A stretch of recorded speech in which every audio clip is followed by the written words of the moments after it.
दरअसल अभी मैं बातचीत इन बच्चियों को लेकर कर रहा था। अभी ये 2 बच्चियां हैं, इनके माता पिता को काट के मार दिया गया है और बाकी जानकारी मैं इनसे लूँगा, चूँकि मुझे तो है लेकिन इनके मुंह से सुनूंगा तो मुझे दर्द और थोड़ा महसूस होगा। तो हो सकता है मैं एसपी साहब के पास भी चला जाऊँ इस बातचीत को लेकर।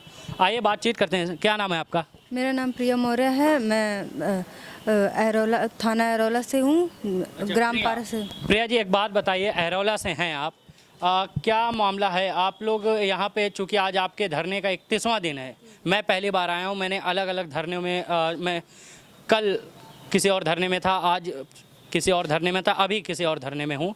तो मेरा धरनों को लेकर काफ़ी अलग नज़रिया है। तो मुझे आप एक बात बताइए कि आपके माता पिता को काट दिया गया है, बहुत ही दर्दनाक मौत ये है।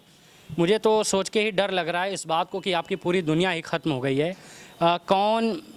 कौन लोग हैं या किन का नाम आ रहा है सामने जिनको आप कह सकते हैं कि हाँ यही दोषी हैं? जी, 15 तारीख को हम लोगों ने एफआईआर किया था। नामजद एफआईआर है और सिर्फ 2 लोगों की गिरफ्तारी हुई है। अभी तक कोई कार्रवाई नहीं है। बस कम से कम पुलिस प्रशासन का सराहनीय कार्य, इस बात को हम लेकर कह सकते हैं कि 2 लोगों की हो गई गिरफ्तारी। और क्या हुआ?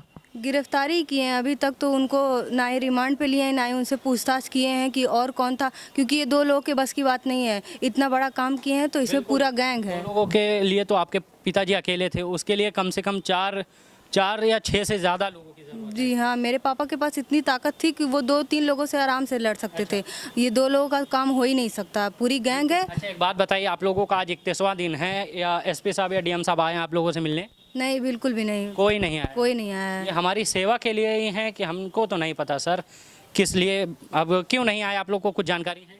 जब भी हम जाते हैं तो यही बोलते हैं कि खुल के बताइए, कोई डर नहीं, कुछ नहीं है, खुल के बताइए। शासन की तरफ से दबाव होगा, इसीलिए तो नहीं आ रहे, क्योंकि 5 महीने हो गए। 5 महीने से बस आश्वासन ही देते जा रहे हैं।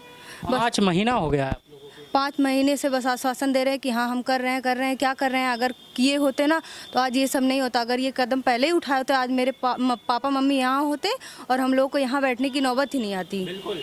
अगर हम इस बात को लेकर जब पूछें कि क्यों हम कहते हैं एसपी या डीएम साहब को बुरा भला, तो बुरा भला नहीं सर, हमारा सवाल काम करना सवाल है, हमारा सवाल ही करना काम है बेसिकली। लेकिन जिस मुख्यमंत्री के राज में आज हम रह रहे हैं, वो उस मुख्यमंत्री का एक बेसिकली एक बड़ा दावा है कि जहां वो रहते हैं, माननीय मुख्यमंत्री योगी आदित्यनाथ जी, उनका बुलडोज़र भी काफ़ी फेमस है, बुलडोज़र बाबा के नाम से जानते हैं। लेकिन पता नहीं क्यों ऐसे अपराधियों के लिए उनका बुलडोज़र कहाँ चला जाता है। गरीब जनता के लिए तो हमेशा रहता है ये सर पे कि बुलडोज़र गया, लेकिन जब भी बात करते हैं ऐसे अपराधियों को जिन्होंने हत्या कर दी है, इन पर नहीं चलता क्यों? बेसिकली अगर हकीकत है, मुख्यमंत्री साहब वाकई जनता के लिए हैं, तो ये दोनों बच्चियों का एक बार सुन के बाद उन अपराधियों के घर पे बुलडोज़र चला दें, उनके ऊपर कड़ी कार्रवाई कर लें। अगर हकीकत बात हो सकती है तो करें। मैं इनसे भी बात कर लेता हूँ। क्या नाम है मैम आपका? मेरा नाम खुशी मौर्य है। खुशी मौर्य, आप बहन है दोनों? जी। इस समय तो आप पूरे, पहले मुझे फ्यूचर बताइए कि माता पिता हैं नहीं, बड़े भाई या कोई और? एक बड़ा भाई। कहाँ है वो? वो अभी घर हैं, आज आ जाएंगे। आज आ जाएंगे। तो आप लोगों की तो पूरी दुनिया उजड़ गई बेसिकली। जी। तो आगे फिर क्या? हम जब भी किसी से उम्मीद कर सकते हैं तो हम अपने सिस्टम से ही कर सकते हैं जिनको श्रीमान ने बनाया है। हम इन्हीं की इज़्ज़त करते हैं, चूँकि इन्हीं की उंगली के नीचे हम आज हैं। तो हम यहाँ खुल के बेसिकली इसीलिए बोल रहे हैं कि सामने कलेक्टर साहब का ऑफिस है, इधर एसपी साहब का ऑफिस है, खुल के इसीलिए बोल रहे हैं, सत्ता का सामना कर रहे हैं कि इन्होंने जिस किताब को बनाया है उस किताब को हम लोग रटे हैं, यहाँ जबान पर रटा हुआ है मामला पूरा, इसलिए यहाँ खुल के बोल रहे हैं। अब क्यों बिल्कुल इसी किताब में जो कानून लिखा है उस कानून को ही यहाँ पे फॉलो किया जाए सर। अपराधियों के ऊपर कम से कम वो मुकदमा लगाया जाए जो इसमें लिखा गया है, जो उसके रिलेट लिखा गया है, उन्हीं के ऊपर वही चार्जेस लगाए जाएं जो अपराधियों के ऊपर होता है। ये नहीं कि शरण दे दें सर, ये तो बुरी बात है, ये बहुत बुरी बात है सर। तो खुशी, आपका नाम खुशी, तो खुशी ये बताइए, आप लोग 31 दिन से सारा कुछ सामान रहने खाने का यही है सब? जी हाँ। तो कैसे आप लोगों को, मुझे पता चला कि उप मुख्यमंत्री भी आपके घर आए थे? जी, वो आए थे 20 जून को वो आए थे और हम लोग को बोले थे कि हम लोग की पढ़ाई लिखाई नहीं रुकेगी, जबकि अब तक तो रुकी चुकी है पूरी की पूरी। और उन्होंने उच्च स्तरीय जांच करने के भी बोले था, अभी तक कुछ भी नहीं हो रहा है। और 25 लाख आर्थिक मदद करने को भी बोला था, अभी तक वो भी नहीं मिला है। अच्छा जी, और हमें बहुत प्रॉब्लम हो रही है हर एक चीज़ में। यहाँ पे हम लोग 31 दिन से हैं, लेकिन अभी तक डीएम सर या फिर एसपी सर यहाँ पे एक भी बार नहीं आए हैं। नहीं, ये तो गलत है। मैं हम्बल रिक्वेस्ट करता हूँ सर, आप ही लोग हमारी उम्मीद होते हैं, भले हम कुछ भी कह लें आपको, आप हमारे ही लोग हैं। हम्बल रिक्वेस्ट है, दिल से गुजारिश है एसपी साहब, डीएम साहब आप ही लोग हैं। आला अधिकारियों में जब भी गिनते हैं हम आप ही को गिन सकते हैं, उम्मीद भी आप ही से कर सकते हैं। कोई भी शिकायत है पूरे ज़िले में हम जब भी भागते हैं तो आप ही के पास आते हैं कि या तो अगर इस तरीके का मामला है तो एसपी साहब ही सुनेंगे, बेसिकली एसपी साहब सुनना चाहिए। हम उसके अलावा जाएंगे किसके पास? मुख्यमंत्री तक हमारी पहुंचने की औकात नहीं होती है, क्योंकि इतना बॉडीगार्ड हम पीछे ही रह जाते हैं।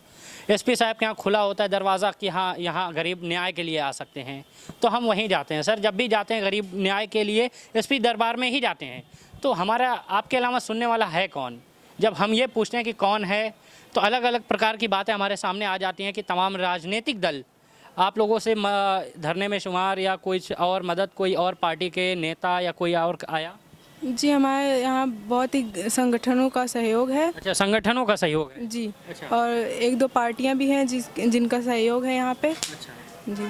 तो क्या चाहते हैं आप लोग आने वाले वक्त में? आपके पिताजी माताजी के जो दोषी हैं उनको क्या सज़ा मिलनी चाहिए? उनको एकदम बहुत जितनी भी कड़ी से कड़ी सज़ा हो उन लोग को वही मिलनी चाहिए। जितनी भी मतलब उनके बुक में जितनी भी जो सबसे कड़ी सज़ा है वही उन लोग को मिलनी चाहिए।